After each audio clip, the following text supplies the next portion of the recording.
ಸುಮಾರು ಜನ ಜಾಯಿಂಟ್ ವೆಂಚರ್ನ ಮಾಡಕ್ಕೆ ಹೋಗಿ ಕೈ ಸುಟ್ಕೊತಿದ್ದಾರೆ. ಕಾರಣ ಅವರ ಅಗ್ರಿಮೆಂಟನ್ನು ಕರೆಕ್ಟಾಗಿ ಡ್ರಾಫ್ಟ್ ಮಾಡ್ಕೊಂಡಿರೋದಿಲ್ಲ.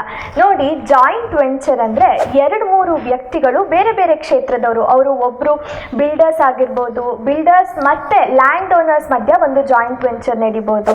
ಹೀಗೆ ಜೊತೆಗೆ ಸೇರಿ ಒಂದು ಪ್ರಾಜೆಕ್ಟನ್ನು ಮಾಡೋದನ್ನು ಜಾಯಿಂಟ್ ವೆಂಚರ್ ಅಂತ ಹೇಳ್ತೀವಿ. ಸಾಮಾನ್ಯವಾಗಿ ಅಪಾರ್ಟ್ಮೆಂಟ್ಸ್ ಯಾವುದಾದ್ರೂ ನಿಮ್ಮ ಲ್ಯಾಂಡಲ್ಲಿ ಕಟ್ತಿದ್ದಾರೆ ಅಂತಂದರೆ ಒಂದಿಷ್ಟು ಅಪಾರ್ಟ್ಮೆಂಟ್ಗಳು ನಿಮಗೆ ಕೊಡ್ತೀವಿ, ಹಾಗೂ ಒಂದಿಷ್ಟು ಬಿಲ್ಡರ್ಸ್ ಪಾಲಿಗೆ ಅಂತ ಮಾತಾಡ್ಕೊಂಡಿರ್ತಾರೆ.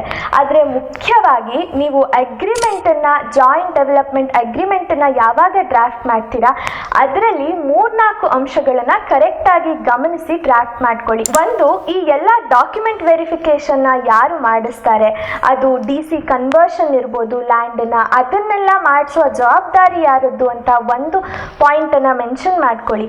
ಹಾಗೂ ಇಡೀ ಪ್ರಾಜೆಕ್ಟ್ ಎಷ್ಟು ವರ್ಷಗಳಲ್ಲಿ ಮುಗಿಸ್ತಾರೆ, ಅಂದರೆ ಫಸ್ಟ್ ಫ್ಲೋರ್ ಆಗಿರ್ಬೋದು, ಸೆಕೆಂಡ್ ಫ್ಲೋರ್ ಆಗಿರ್ಬೋದು, ಇದೆಲ್ಲ ಎಷ್ಟು ಟೈಮ್ ಲಿಮಿಟಲ್ಲಿ ಮುಗಿಸ್ತಾರೆ ಅನ್ನೋದನ್ನು ಕೂಡ ನೀವು ಅಗ್ರಿಮೆಂಟಲ್ಲಿ ಹಾಕಿಸ್ಕೊಳ್ಳಿ.